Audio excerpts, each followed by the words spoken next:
Boa noite a todos.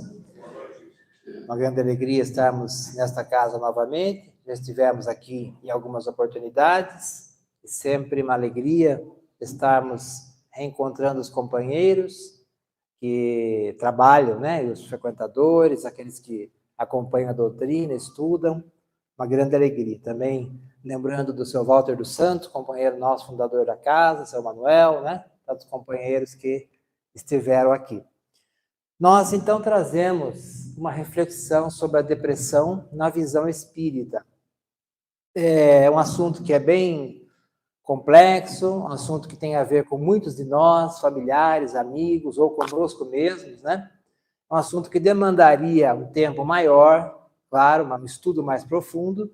Então, a gente deixa aqui algumas reflexões rápidas e deixamos aqui algumas sugestões de leitura, caso depois alguém tenha interesse em se aprofundar mais no assunto, né? A literatura espírita é vasta sobre o assunto, e acho que é importante a gente entender, na visão espírita, as questões das doenças mentais, dos transtornos mentais de forma geral. Para isso, nós precisamos lembrar do que nós somos, né? E aqui está o que nós somos invertido. Não sei o que aconteceu aqui, mas de qualquer forma vocês entendem que é o que nós somos, né? Muitos de nós achamos que temos um espírito. Então falamos se referindo ao espírito como se fosse uma outra pessoa, né? Dizendo, meu espírito faz isso, meu espírito faz aquilo, eu acho que meu espírito é assim, eu acho que meu espírito é de outro jeito. Quer dizer, é como se o espírito fosse um ser à parte, uma outra coisa, né? Na verdade, nós somos um espírito. Nós somos um espírito que temos um corpo, e não um corpo que tem um espírito, né? Porque se a gente fosse um corpo que tem um espírito, a gente morreria, porque o corpo morre, né? Então, na verdade, nós somos o espírito, nós somos um espírito. E isso é importante a gente refletir, porque vai fazer sentido para nós depois todo o conhecimento espírita, né? Lembrar que nós somos um espírito, que temos um perispírito e temos um corpo físico enquanto encarnados. Então, nós somos um espírito, não é que nós temos um espírito, né? Nós somos um espírito. Nós somos um espírito. Que temos um corpo físico enquanto encarnados e o perispírito que nos acompanha nas mais diversas reencarnações ao longo da eternidade. Por que isso é importante a gente deixar bem claro? Porque quando a gente pensa que a gente é um espírito, a gente se conscientiza que a gente é um espírito, a gente entende que quem passa por dificuldades somos nós espíritos, quem toma decisões somos nós espíritos, quem gera o pensamento, o sentimento, somos nós espíritos, não é o corpo que nós temos. O corpo é um instrumento, mas ele não é o cérebro físico que gera o pensamento, que gera o sentimento, que faz escolhas, não é. É o espírito que somos. É exatamente como um computador, como este. É uma máquina preparada para receber uma instrução, que é um programa. Se ele estiver funcionando adequadamente, ele vai entender a ordem do programa e vai executar essa ordem. Se ele estiver, de alguma maneira, com algum problema técnico, ele não vai poder funcionar adequadamente. Então, ele não vai entender a ordem e não vai conseguir executar o que o programa quer que ele faça. É exatamente assim o nosso cérebro. O nosso cérebro é uma máquina perfeita, maravilhosa, criada por Deus ao longo de bilhões de anos de evolução, né? Desde os vegetais e animais, até chegar à condição humana fisicamente, mas também espiritualmente, que ele executa ordens. Ele é um extremamente rápido processador que guarda milhares e bilhões de informações ao longo de muitos anos de vida, mas mesmo assim ele é uma máquina que executa ordens, que recebe ordens do espírito. Então, quando a gente pensa em enfermidades ou em doenças mentais, nós temos que primeiro entender quem está doente. Quem está doente? É o cérebro físico ou é o espírito? Quem está enfermo psiquiatricamente ou psicologicamente? É o espírito ou é o corpo físico? Então, vamos entender isso. A medicina detectou que o nosso cérebro é formado por células nervosas chamadas de neurônios. Os neurônios, bilhões de neurônios, no cérebro se organizam para executar, por região do cérebro, para executar todas as funções que o organismo precisa, né? Memória, sistema motor, né? Sistema nervoso e tudo mais.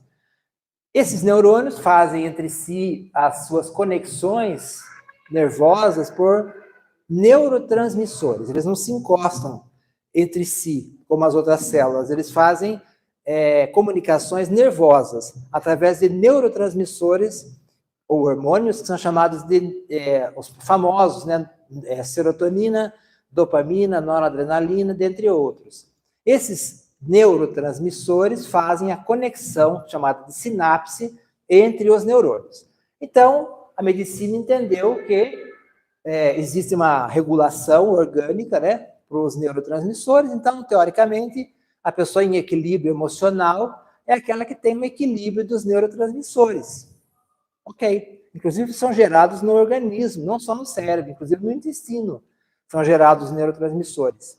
E quando há uma variação, por alguma razão, né, dos neurotransmissores, haveria, então, uma variação de humor do indivíduo, sendo processo de depressão, ou síndrome do pânico, ou transtorno bipolar, enfim, as doenças mentais, né? Então, a explicação é essa. É uma explicação interessante, mas só vê o lado material. É mais ou menos como diabetes, que a gente sabe que é uma dificuldade do organismo, especialmente do pâncreas, de produzir insulina e organizar, regular, né, o sistema da glicose no organismo, sobra mais glicose no sangue, com isso há um problema grave, se sobrar muita glicose por muito tempo, em vários órgãos. Então precisa regular a glicose do organismo, ajudar o pâncreas, que pode ser com medicamentos, pode ser com insulina, com alimentação e tudo mais. Aí a gente pensa, então tá fácil, é só tomar um medicamento, né, tipo metformina, se for por diabetes, Forxiga ou qualquer outro medicamento mais moderno, e eu posso comemorar tomando um chopp na esquina, né? Baixei a glicemia, vou na padaria R, em Sorocaba, na padaria R, que é bem famosa, que é tudo caro lá, por sinal, é real, mas a gente paga em dólar lá dentro, né? Mas vou lá e encho a cara de doces, porque afinal baixei a glicemia, certo? Aí eu vou numa rodízio de massa, rodízio de pizza, eu baixei a glicemia, tomei remédio, certo? Certo? Não, porque eu preciso mudar hábitos, eu preciso manter esse equilíbrio orgânico, né? O remédio vai me ajudar, mas não vai fazer milagres. Eu tenho que mudar hábitos alimentares, praticar exercícios físicos, melhorar o emocional, melhorar o espiritual, para manter o equilíbrio orgânico. Então, as doenças mentais também, elas também têm a ver com, porque tudo vem do espírito, né? Do perispírito e do espírito. Então, não basta só a medicação, que a psiquiatria realmente, com muitos méritos, desenvolveu, remédios eficazes. Hoje existem os inibidores de recaptação de serotonina, que são medicamentos que regulam a serotonina no organismo e ajudam no equilíbrio dos neurotransmissores. Ótimo. Só que não basta, porque eu preciso entender as causas das doenças mentais e entender como eu vou agir como espírito. Porque é a mesma coisa eu chegar aqui no computador, ele está com um problema e não está funcionando direito. Eu troco uma peça, ele vai funcionar um tempo e vai dar um outro problema que eu não sei o que é. Eu troco uma peça e não sei exatamente o que está acontecendo. Eu tenho que entender o mecanismo do que está acontecendo. Como espírito, eu preciso fazer isso, até porque isso tem a ver comigo como espírito. Então, a doutrina espírita vai nos ajudar a entender, na verdade, as causas e as propostas de tratamento, de equilíbrio a longo prazo, a médio prazo, da nossa condição mental e emocional. Então, a explicação médica é essa. E é uma explicação importante, interessante. Bacana, mas não explica tudo. Por exemplo, não explica por que alguns têm essas variações e outros não têm. E mesmo tendo as variações dos neurotransmissores, alguns têm doenças mentais e outros não têm. E mesmo tendo doenças mentais, alguns em estados mais graves e outros não. Mais em mulheres do que em homens, mais uma certa faixa etária do que em outra, mais estados graves que levam a suicídios do que outros. Então, isso tem a ver com o quê? Não é com o corpo, é com o espírito que nós somos. Então, a doutrina espírita vai nos dar uma explicação a mais, né? Não só a explicação médica, que a gente respeita, mas também causas espirituais e como entender e abordar a situação de forma espiritual. Outra coisa que nós temos que lembrar. Nós estamos no mundo de provas e expiações, certo? Então, provas e expiações são assim. Expiações são situações que nós escolhemos ou que precisamos passar, que tem a ver com causas anteriores das nossas atitudes. Então, está lá no Evangelho segundo o Espiritismo, no capítulo 5. Bem-aventurados os aflitos, causas atuais e anteriores das aflições. Então, nós temos as causas atuais e causas anteriores das aflições. A expiação tem uma causa anterior, seja desta existência ou de outras. Eu estou resgatando, respondendo, reajustando, estou me reequilibrando de uma situação que está na minha consciência e está pulsando, convidando a minha consciência a se reequilibrar, que pode ser através da dificuldade, da enfermidade ou do trabalho no bem. Isso é expiação. A prova não tem uma causa anterior. Ela é uma escolha ou é uma necessidade do espírito, mas não tem uma causa anterior. Mas também funciona como um progresso. Então, a expiação é uma prova também. Já a prova não é uma expiação, porque a prova não tem uma causa anterior. Enfim, nós estamos aqui num planeta de provas e expiações, portanto, só podemos estar ou em provas ou em expiações. Como espíritos, não estamos de férias. Emmanuel diz isso, né? O planeta Terra não é uma colônia de férias. A gente pode ter momentos de férias? Deve. Aliás, agora é uma época boa para a gente sair de férias. Dezembro, calor, tudo mais, né? Natal, Ano Novo. Já emenda com o Carnaval, que vai ser só em março. Então vai começar... Agora já termina só em março. Já pode emendar com Páscoa, que é só em abril. Beleza. Então a gente pode ter momentos de férias, final de semana? Pode. Mas a vida na Terra não é colônia de férias. O que quer dizer? Que nós ou estamos em provas ou em expiações, né?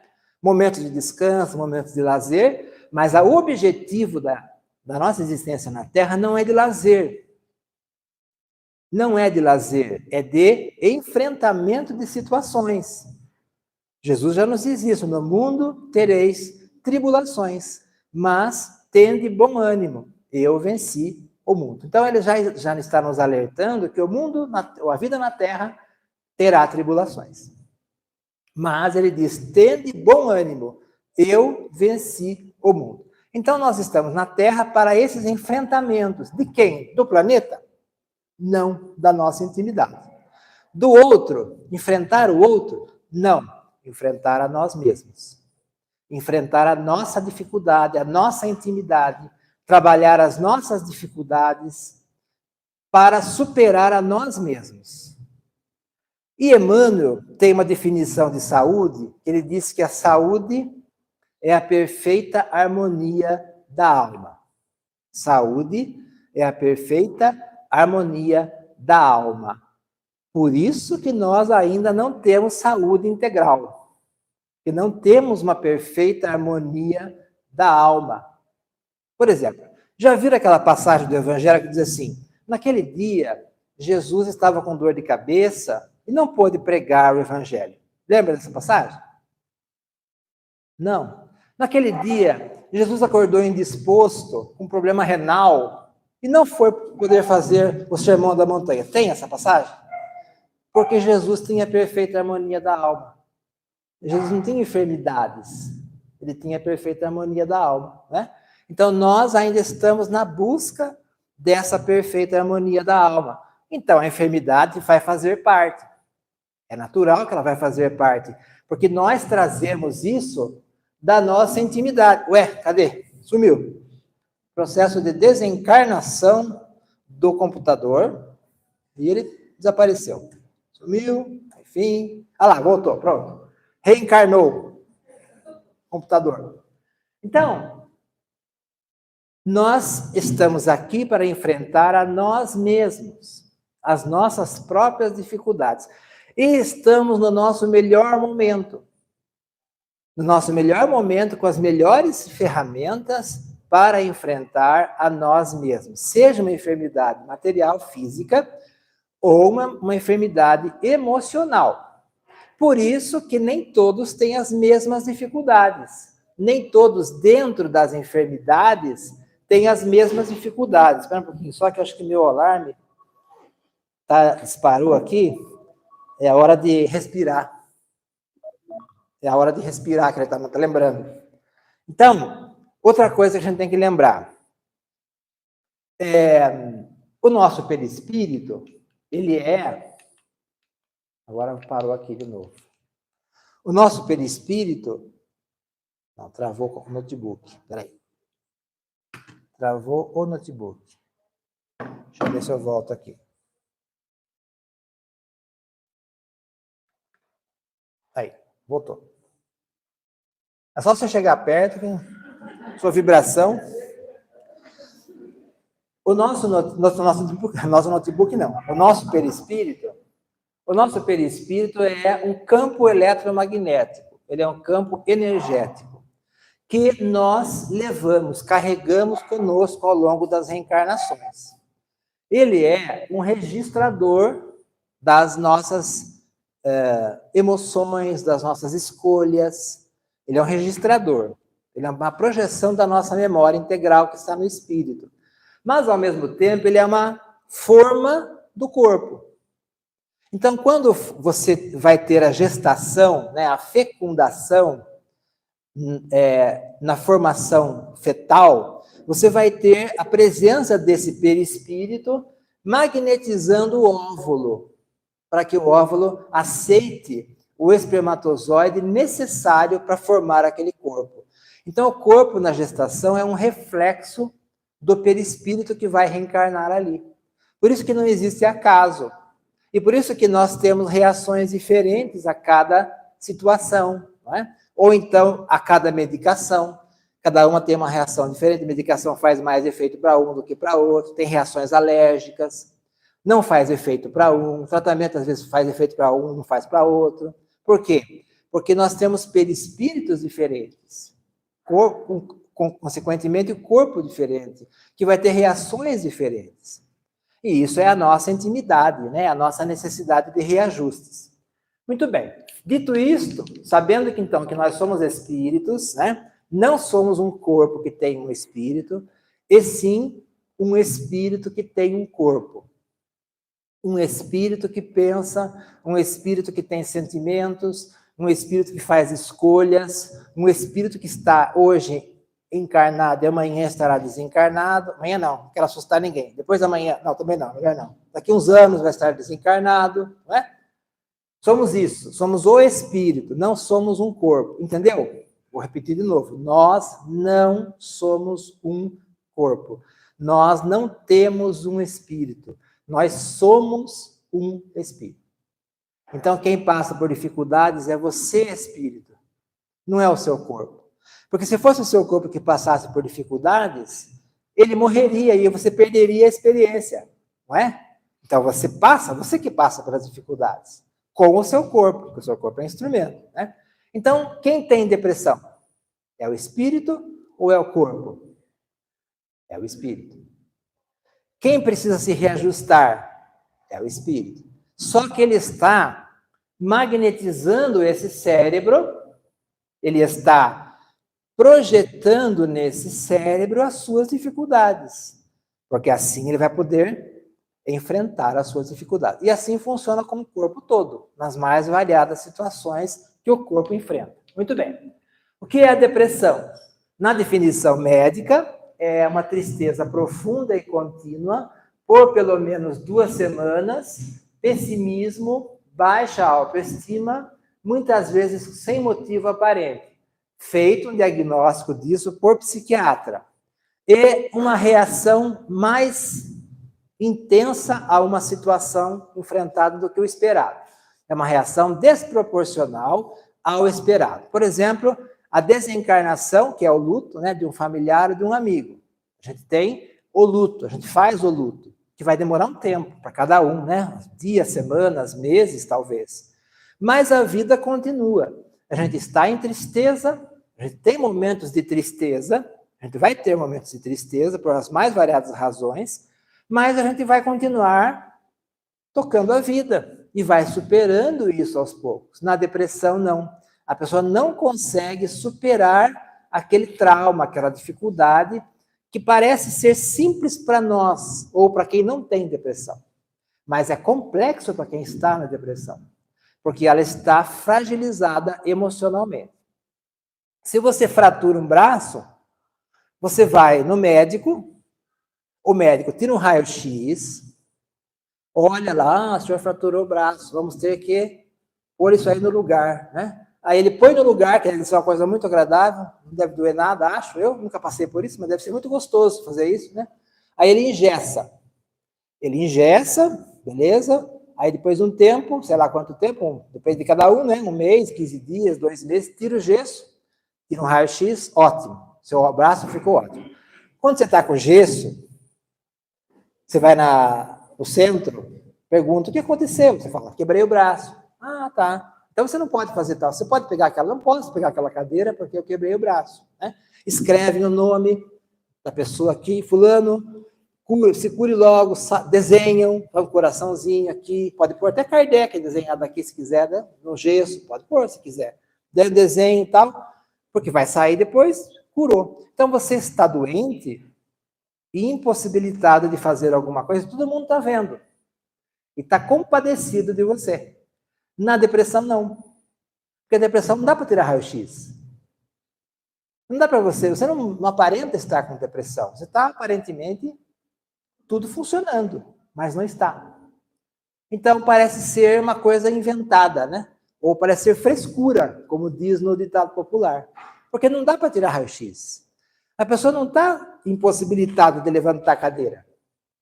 Mas ela tem um problema emocional que a impede de manifestar a sua emoção de forma equilibrada.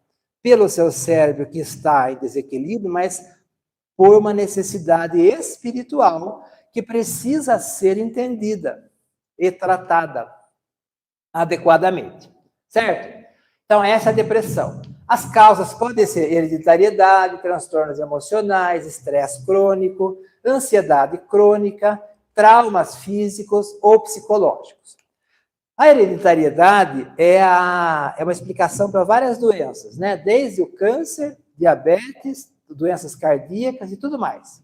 Se fosse assim, só, a gente estaria numa grande loteria, em que Deus vira uma roleta, e dentro das infinitas possibilidades de combinação genética, escolhe você para ter uma doença. Porque a genética é uma infinidade de combinações, não é? Dos nossos avós, bisavós, tataravós e tudo mais. A gente carrega esses genes. Então, Deus, quando você nasce, vira uma roleta, grande roleta, né?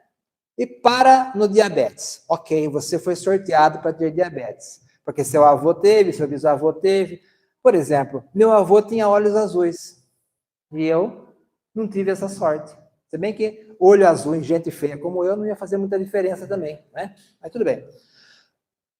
Então, eu posso ter herdado diabetes, mas não herdei olho azul. Falta de sorte. Será? Não, porque Deus não faz sorteio de loteria. Deus não existe acaso. Então, essa hereditariedade, ela é conduzida pelo perispírito. É o perispírito que vai selecionar a carga genética necessária para aquele processo reencarnatório daquele corpo que vai se formar. Então, tem o sentido da hereditariedade? Tem, mas não é aleatório, não é o acaso. O perispírito daquele que vai reencarnar, então o nosso perispírito, já seleciona a necessidade dentro das possibilidades genéticas. E outros transtornos, certo?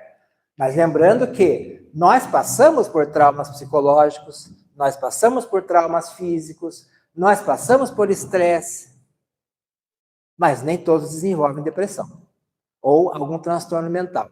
Por quê? Porque cada um está na sua necessidade reencarnatória. Aí, então, o Dr. Sérgio Felipe de Oliveira, que é um médico psiquiatra, né, conhecido no meio espírita, fora do meio espírita, pesquisador, ele diz: as alterações químicas do cérebro, com fobias e pânicos representativas dos distúrbios mentais, como depressão, medo e ansiedade, na formação fetal, são reflexos e projeções dos medos e fobias do espírito reencarnado. Ou seja, o espírito com insegurança vai formar um cérebro com insegurança. Então, na verdade, eu produzi o organismo que eu preciso para esta reencarnação. Mas não é imutável, não é definitivo. Está nas minhas mãos entender o processo, aceitar o processo e melhorar-se, modificar-se. Porque esse é o propósito quando nós enfrentamos uma enfermidade, seja ela qual for. E o Dr. Ricardo de Bernardi, que é médico homeopata e pediatra de Florianópolis, espírita, ele diz que há uma autoprogramação no perispírito para que o indivíduo expresse uma tendência, que é uma predisposição ou dificuldade, na época mais adequada para a eliminação no corpo espiritual dessa deficiência. O corpo físico, diz Chico Xavier, funciona como mata-borrão do perispírito. Eu vou explicar o que é mata-borrão, porque ninguém aqui sabe, ninguém é desse tempo, eu também não sou. Eu olhei no Google e descobri que mata-borrão é um objeto que se usava no século passado e retrasado, porque as pessoas usavam caneta tinteiro, não é? As canetas que você pingava, eu não sou desse tempo, mas eu sei porque eu vi no Google. Pingava no tinteiro, escrevia com uma pena, alguma coisa assim, e sobrava tinta. Aí você fazia o quê? Pegava um mata-borrão, eu não, porque eu não sou desse tempo, mas acho que alguém aqui deve ser, né? Pegava e apertava aquilo no papel e aquilo absorvia o excesso de tinta. Então, o mata-borrão é isso, ele absorve, é um dreno. O corpo é um dreno do perispírito. Ou seja, ele está drenando as enfermidades para a experiência que vai reequilibrar o perispírito. Então, na verdade, é uma bênção. Se você olhar para esse lado, a enfermidade passa a ser uma bênção, porque é uma terapia. Claro que a gente não vai ver assim, né? A gente vai ver como uma oportunidade de experiência e de buscar soluções. A gente quer uma solução e deve buscar uma solução. Só não pode ter revolta, não pode ter indignação, reclamar de Deus, né? Achar que Deus esqueceu da gente, por que aconteceu isso comigo, por que Deus permitiu. Sabemos por que Deus permitiu, sabemos da nossa necessidade. Então vamos entender o que podemos fazer para solucionar isso, né? Alguns sintomas. Veja que aqui são sintomas emocionais. São sintomas emocionais, né? Então tem a ver com a nossa intimidade. Revolta contra Deus, sentimento de culpa e de autopunição.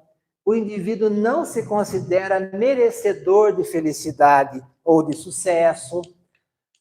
Dificuldade em estar no mundo. Desejo de fugir da realidade. Quantos de nós não pensamos, né? Pare o mundo que eu quero descer. Meu Deus, que mundo é esse que eu estou vivendo? Que mundo é esse? É o mundo que nós precisamos. É o mundo que nós precisamos, inclusive para ajudar a melhorar, não é? Não só para sofrer necessariamente, mas para ajudar a melhorar, né? Então, é o mundo que nós necessitamos. E aí a pessoa quer fugir da realidade, ela pode fugir pela sonolência intensa, por ficar em casa o tempo todo, pelas drogas, pelo álcool, pela compra compulsiva, pelos jogos online compulsivos, que é uma moda hoje, né? As bets, que são os jogos online, estão gerando até suicídios, que a pessoa se endivida tanto que ela se suicida, né? Então é um jogo online, que era antigamente os nossos bingos, antigamente, cassinos, né? Hoje é tudo online. E outras coisas mais, como sexo compulsivo, alimentação compulsiva, enfim, as mais diversas situações que são fugas da realidade. Na verdade, são sintomas, né, de alguma coisa que eu tenho que trabalhar na minha intimidade. E a Joana de Ângeles, foi feito um livro chamado Aspectos Psiquiátricos e Espirituais nos Transtornos Emocionais. Esse livro é uma coletânea de textos de Joana de Ângeles, pelo Divaldo, de transtornos mentais. São aspectos psiquiátricos e espirituais nos transtornos emocionais, certo? E ela tem, nesse livro, ela tem uma fala que ela diz que a depressão também é a insatisfação do ser em relação a si mesmo e a frustração de desejos não realizados. Então, nós não estamos felizes conosco mesmos.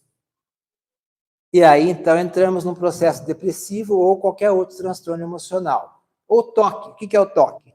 Que é aqueles rituais, né? Que a pessoa cria rituais, lava as mãos várias vezes, tem que pisar só numa cor do piso, tem que andar para um lugar só, sair para um lugar só. O que é isso? É a necessidade de controle. Então, a pessoa quer ter controle de tudo. Como ela não consegue, ela cria rituais para poder se sentir confortável e segura. Ela só vai para um lugar, ela só vem para um lugar, ela só pisa em tal lugar, ela só tem que fazer tantas vezes tal coisa, ou ela se sente insegura e vai conferir se fechou a porta trocentas vezes, se desligou o gás, se fechou a água, né? Isso é o toque, transtorno obsessivo compulsivo. É uma necessidade de controle da situação. Nós temos controle sobre tudo? Não. Não temos, né?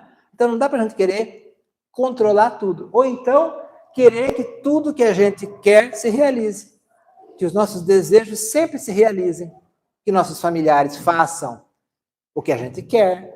Que nosso marido, filho, irmão, sei lá, fale o que a gente quer ouvir. Que o nosso chefe sempre nos dê aumentos, não é? Não dá. Então, eu não vou ter os meus desejos sempre realizados. Não seria benéfico para mim. Então, não dá para eu querer me desanimar com a vida porque eu não tenho meus desejos realizados. Ou porque eu estou insatisfeito comigo mesmo. Eu preciso me aceitar, me amar, me respeitar, para poder depois aceitar e respeitar o outro, né? A doutora Ercília Zilli, que é psicóloga da ABRAP, Associação Brasileira de Psicólogos Espíritas, ela diz que há causas endógenas, que são as causas internas, por exemplo, essa questão genética, que é uma tendência, mas não é uma certeza, porque eu posso mudar também, embora seja genética, eu posso melhorar a situação com medicamentos, com uma nova postura perante a vida, né? E a exógena, agora foi. E a exógena, que são causas externas, ou seja, causas que não são ao acaso, mas que vêm de fora. Por exemplo, traumas, perdas, perda de emprego, perda da mobilidade, da memória, da saúde, da visão, da audição, de um familiar, de um amigo, aposentadoria, separação conjugal, síndrome do ninho vazio, que é quando os filhos saem de casa, tem a vida deles e os pais, né, o casal de meia idade, fica em casa sozinho, que dá aquele vazio naquele primeiro momento, né? São causas que podem levar a processos depressivos. E depressão como consequência de algo que eu considero negativo. Então eu fico, em primeiro lugar, entristecido e depressivo porque aconteceu uma tragédia. Por exemplo, desencarnou meu pai, minha esposa, meu marido, meu filho. Ou perdi meus bens numa enchente, num incêndio, seja lá o que for, né, num acidente. Isso é ruim ou é bom? É doloroso, mas é necessário.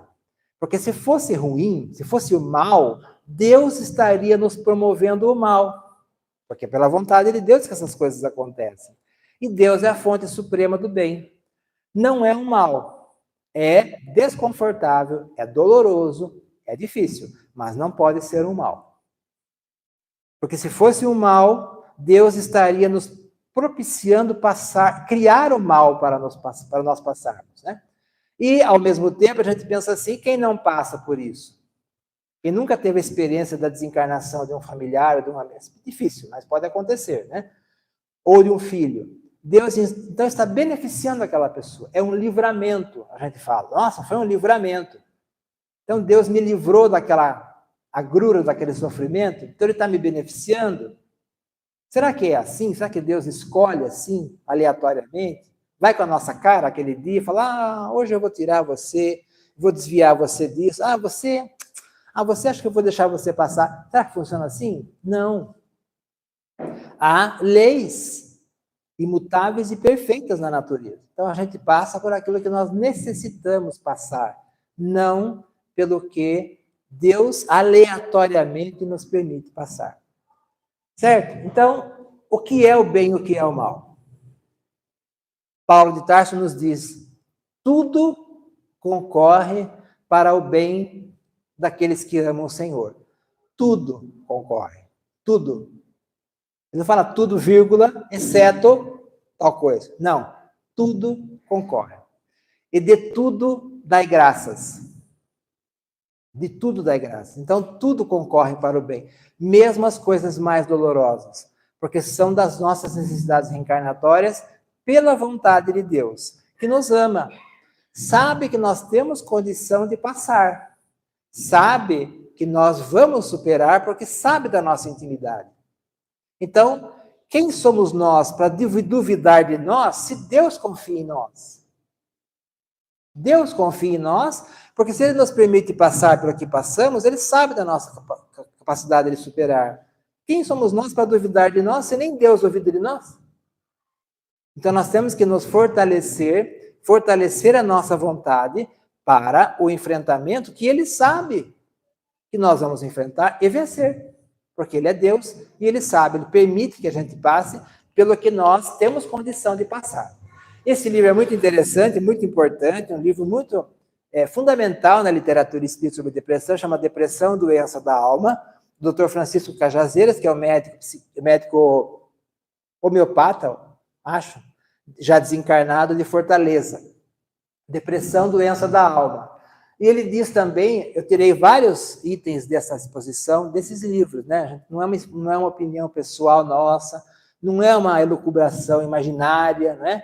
É uma literatura que a gente pesquisa ao longo do tempo, então traz a base doutrinária, referências doutrinárias, porque não pode ser uma opinião pessoal em qualquer exposição espírita, especialmente em assuntos como esses, né? Então ele diz que a depressão também é o distanciamento da nossa missão. Ou seja, nós temos uma missão, deixamos a missão. Por exemplo, mediunidade ostensiva, que médiuns todos nós somos, né? Mas a mediunidade ostensiva, aquela que demanda de nós um estudo constante, o trabalho no bem, na casa espírita, e a gente foge da mediunidade. E a mediunidade pode ser uma oportunidade de expiação e provas importante ao longo do tempo, né, da existência, que vai ser benéfica para nós. E a gente acaba deixando, perde a oportunidade. É um distanciamento da nossa missão. Ou então terminou a missão, por exemplo, na aposentadoria, ou na separação conjugal, ou na síndrome do ninho vazio, quando os filhos saem de casa. Terminou aquela missão, mas não terminou a existência. Eu vou encontrar novas missões. Eu vou encontrar novas oportunidades de atividades benéficas, no bem. Pode ser profissionais ou voluntárias, mas eu vou buscar novas missões. E não a aceitação das leis divinas, ou a reclamação, ou a revolta contra Deus. A gente reclama, inclusive, do tempo, né, do clima. Se está chovendo demais, se está calor demais, se está frio demais, se está, sei lá, muito tempo sem chover, muito tempo chovendo, enfim. Porque a gente tem o hábito de reclamar. E a gente esquece que o clima é da criação divina também. Claro que tem a nossa interferência, muito menos que a gente tenha que reclamar, que a gente joga, né, poluentes na atmosfera, asfalta todas as ruas, cimenta tudo, depois reclama que a água inunda as casas. É lógico, a água vai para onde? Não tem para onde ir, né?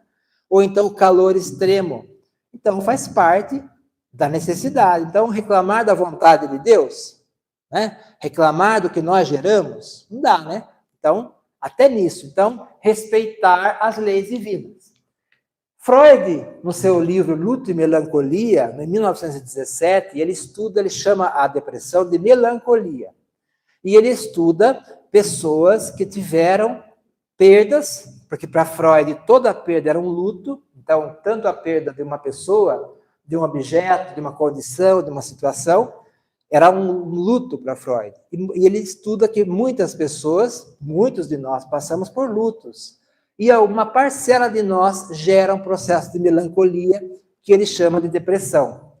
Aliás, de depressão que ele chama de melancolia. Já viram esse termo, a melancolia, em algum lugar? Na doutrina espírita? Aonde? Já viram em algum lugar? Em algum livro? A melancolia? Evangelho segundo o Espiritismo, capítulo 5, Bem-aventurados os aflitos, né? François de Geneve. A melancolia é o termo para a depressão. Nós vamos trazer aqui na sequência um resuminho do que o Espírito fala nessa mensagem. Em indivíduos somáticos, ou seja, que trazem para o organismo, né? A pessoa pode ter humor deprimido, irritação, perda ou ganho de peso, sente-se vazio, tem muito sono ou pouco sono, insônia ou hipersonia, fadiga, cansaço, perda de energia, agitação ou retardo psicomotor, a pessoa fica estabanada ou fica lenta, né? Dores de cabeça, costas, estômago, pressão no peito, etc. Aí você vai falar, nossa, mas eu tenho tudo isso. Pressão no peito pode ser infarto, né? Não precisa ser necessariamente depressão. Então, vai no médico. De qualquer forma, vai no médico, né? Sono demais ou sono de menos tem a ver com outras causas orgânicas, né? Então, ele faz um checklist e fala, eu tenho depressão porque eu tenho humor irritável, porque eu tenho perda de sono. Não. Você não vai se autodiagnosticar. Você procura um médico, né? Assim como qualquer outra enfermidade, se é possível, um médico psiquiatra. Em indivíduos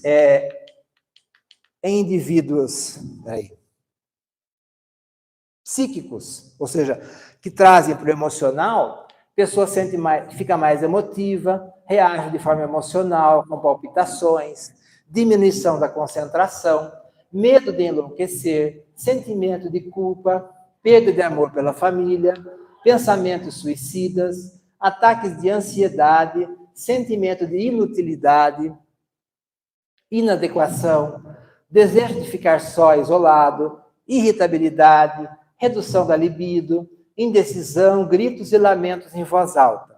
Isso também tem algumas questões aí, por exemplo, do Alzheimer, né, ou das demências em geral, que também tem algumas características dessas. Então, não dá para você diagnosticar fazendo checklist, né? Você tem que olhar e conduzir, e buscar um atendimento médico, ou para aquela pessoa, no caso, ou para você, né? Aqui são algumas características, alguns sintomas de depressão diagnosticada, né?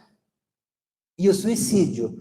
Por que a pessoa pensa em suicídio? Ou tenta, né? Ou consuma o suicídio? Porque ela acha que vai sair daquela situação. Tem alguns estudiosos sobre suicídio, alguns médicos que estudam suicídio, que dizem que o suicídio é uma solução definitiva para um problema temporário.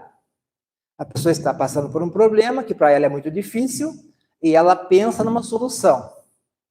Pensa no suicídio como uma solução, só que é uma solução definitiva, pelo menos fisicamente falando, para um problema temporário. Então, qualquer problema, por mais difícil que seja, é temporário. Não é definitivo, não é eterno. O problema muda, você muda, as coisas mudam. Mas o suicídio não tem volta, pelo menos fisicamente, só que a vida continua, porque a gente sabe pela literatura espírita, desde tanto Kardec, né, no Céu e Inferno, e depois Memórias do Suicida, André Luiz e tal. Então não vale a pena, porque a dor é muito intensa e o problema continua existindo. Então, vale a pena o enfrentamento, a busca por auxílio, o tratamento, né? A busca de um tratamento integral, porque nós somos um espírito encarnado, que temos um psiquismo. Então, nós temos que tratar o corpo físico, o psiquismo, o psicológico e o espiritual, né? E estamos na nossa melhor condição para isso. Então, não vale a pena, não resolve a situação, complica a situação. Embora, claro, todos têm um jeito, todos têm um amparo, né? Ninguém fica desamparado, mesmo os suicidas, pela literatura espírita. Mas os sofrimentos são intensos e a pessoa perde tempo, muito tempo, séculos às vezes, do seu processo de evolução. Há ainda as influências espirituais, os processos obsessivos, que podem ser causadores, em parte, ou ampliam os sintomas de depressão. Kardec diz na Revista Espírita que os casos de obsessão são tão frequentes que não é exagero dizer que nos hospícios de alienados, mais da metade tem apenas aparência da loucura. Então, é um tratamento integral que nós temos que ter. Tratamento espiritual, na casa espírita, tratamento médico, no psiquiatra, tratamento psicológico, na psicoterapia. E isso é fundamental. Então, alguns mitos: depressão é falta de fé, depressão é obsessão, todo doente mental é um médium em desequilíbrio. Não necessariamente, são coisas separadas. E aí, cada coisa tem que ser tratada no seu lugar. Doença mental é fisicamente falando, na psiquiatria. As questões emocionais, no psicólogo, no psicoterapeuta, no psicanalista. E as questões espirituais, na casa espírita. Atendimento fraterno, passe, prece, né? Tratamento espiritual. Então, quais são as terapias? Identificar as causas da depressão, a psicoterapia, que vai ajudar o paciente a trabalhar a sua intimidade, então, retomar o controle de sua vida, realizar escolhas, elaborar perdas, vencer medos, trabalhar traumas, tudo isso na psicoterapia. Trabalhar os fracassos, porque o fracasso faz parte do processo de aprendizagem do espírito, faz parte do sucesso. É a aprendizagem do espírito, o fracasso. Não dá para se desanimar com o fracasso, porque ele faz parte da nossa experiência. E o que diz lá o François de Geneve, no capítulo 5 do Evangelho à Melancolia, ele diz: resisti com energia a essas impressões que vos enfraquecem a vontade. Enfraquecem a vontade. Então, ele está dizendo para nós fortalecermos a nossa vontade. Pensai que tendes a cumprir durante vossa prova na terra uma missão, pelo devotamento à família, no cumprimento dos deveres que Deus nos confiou. Então, nós temos uma missão a cumprir, seja ela família, profissional, espiritual, né? Sede fortes e corajosos para suportar os pesares e inquietações, pois são de curta duração. Então, eu resumi aqui, destaquei em vermelho: fortalecer a vontade, temos uma missão a cumprir e ter força e coragem, porque as situações são de curta duração, as situações passam, elas mudam, né? E nós conseguimos superar isso. Aceitar as situações da vida, entender, né? Buscar encontros, aceitar ajuda. Muitas vezes nós não queremos aceitar ajuda. Nós não queremos admitir uma enfermidade, seja ela física ou emocional, espiritual. Quando a gente olha a parábola do bom samaritano, a gente acha maravilhoso o samaritano, que para e atende o doente na estrada. Mas não lembramos que podemos ser nós o doente na estrada, o aflito, o assaltado na estrada, precisando de ajuda de um bom samaritano. Então, aceitar ajuda, admitir a dificuldade e aceitar ajuda também é um exercício que a enfermidade vai nos trazer.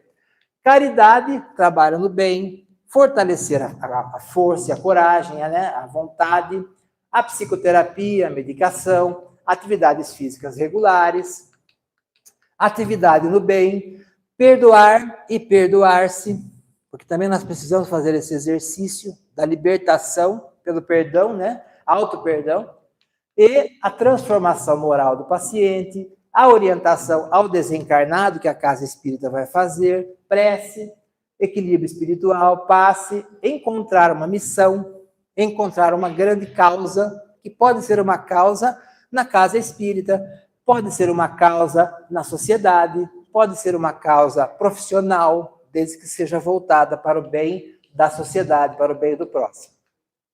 Melhorar a autoestima, olhar as suas potencialidades. Deixa eu ver aqui, falta uma mensagem aqui, ó. Melhorar a autoestima, às vezes a gente se olha no espelho e se enxerga fragilizado, como um pequeno gatinho desamparado, né? Mas, na verdade, nós temos força e coragem na nossa intimidade. Não que o leão seja necessariamente bondoso, não é bondoso, né? Ele é um leão, mas ele tem aí o exemplo da coragem. Cultivar bons pensamentos, boas leituras, a prece, fazer o bem, né? O bem que se faz anula o mal que se fez. Para concluir, Leon Denis, no seu livro O Problema do Ser, Destino e da Dor, peraí, está voltando tudo aqui, está travando. Ele não volta. Leon Denis, no seu livro O Problema do Ser, Destino e da Dor, diz que querer é poder. Então, fortalecer a nossa vontade. Deixa eu ver se eu consigo só terminar essa apresentação, porque o notebook está travando.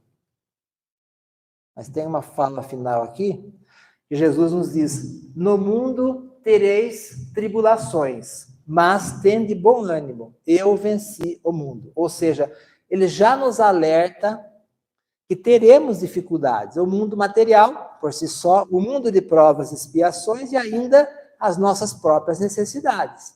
Então, é natural que a gente tenha dificuldade, mas ele já nos alerta e diz: tende bom ânimo. E ainda confiar em Jesus, né? Confiar na misericórdia divina, confiar nos bons espíritos e na nossa intimidade, na nossa potencialidade. Nós estamos no nosso melhor momento espiritual para fazermos o melhor por nós e pelo nosso próximo. Para isso, logicamente, confiando na misericórdia divina, que jamais nos desampara, que sempre está conosco. Que a paz de Jesus esteja sempre conosco. Obrigado pela oportunidade.